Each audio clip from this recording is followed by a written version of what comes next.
শায়েখ আহমদুল্লাহর কথার পেছনে যেভাবে দলিল আছে আপনার 14 গোষ্ঠী মিলে ওই দলিল দিতে পারবেন। কারণ যে দরবারে আজ কোরআন নেই ওই দরবার থেকেই মানুষকে গোমরা করার কথা আসতেছে। শায়েখ আহমদুল্লাহ বাংলাদেশের একজন 25 আলেমে দ্বীন, সর্বজন শ্রদ্ধাভাজন ব্যক্তিত্ব। সারা বাংলাদেশে দল মত নির্বিশেষে এমনকি অন্য ধর্মের লোকেরাও তাকে পছন্দ করে। কারণ ইন্নাল্লাযীনা আমানু ওয়া আমিলুস সালিহাত সায়াজআলু লাহুমুর রহমানু ওয়ুদ্দা।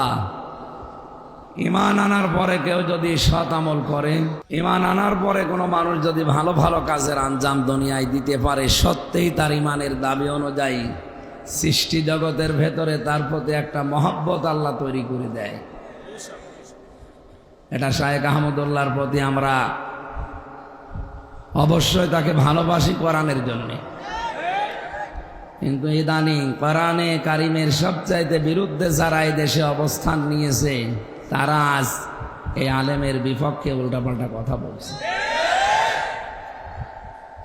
এই জন্য আমরা তাদেরকে থেমে যাওয়ার জন্য বলছি।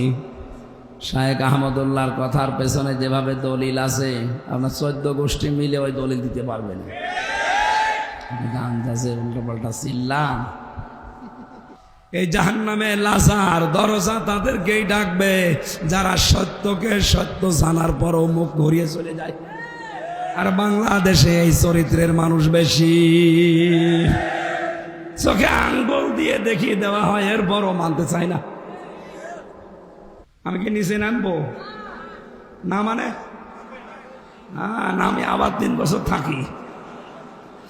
তার মানে সত্যকে সত্য জানার পরও যারা মুখ ফিরিয়ে নেন, আপনি তো নিজে টের পাচ্ছেন আপনি নেচ্ছেন কিনা।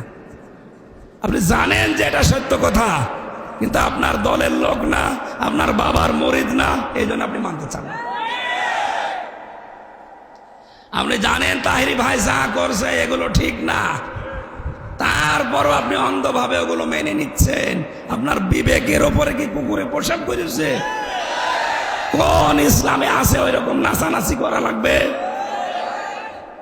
সত্যকে সত্য আঙ্গুল দিয়ে দেখিয়ে দেওয়া হচ্ছে, এরপরও মানতে চাই না। এই চরিত্র যাদের আছে, বিবেক যাদের কাজে লাগে না, এর দলিল পাবেন সূরা মুলকের 10 নম্বর আয়াত। ওয়াকালু লাউ কুন্না নাসমাউ আও নাকিলু মা কুন্না ফি আসহাবিস সাঈর। যারা জাহান্নামে যাবে তাদেরকে জিজ্ঞাসা করা হবে কেন আসলে? ওরা বলবে আমাদের আকেল ছিল, বিবেক ছিল, আমরা কাজে লাগাইনি। আর আমরা শোনার পরও না শোনার ভান করেছিলাম। কারণ আপনি শোনার পরেও সত্যকে সত্য জানার পরও যদি না মানেন, 2 নম্বরে কি? জামা ফাআওয়া। যারা মাল সম্পদ জমা করে আর এগুলো সংরক্ষণ করার জন্য সব সময় চেষ্টা চালায়।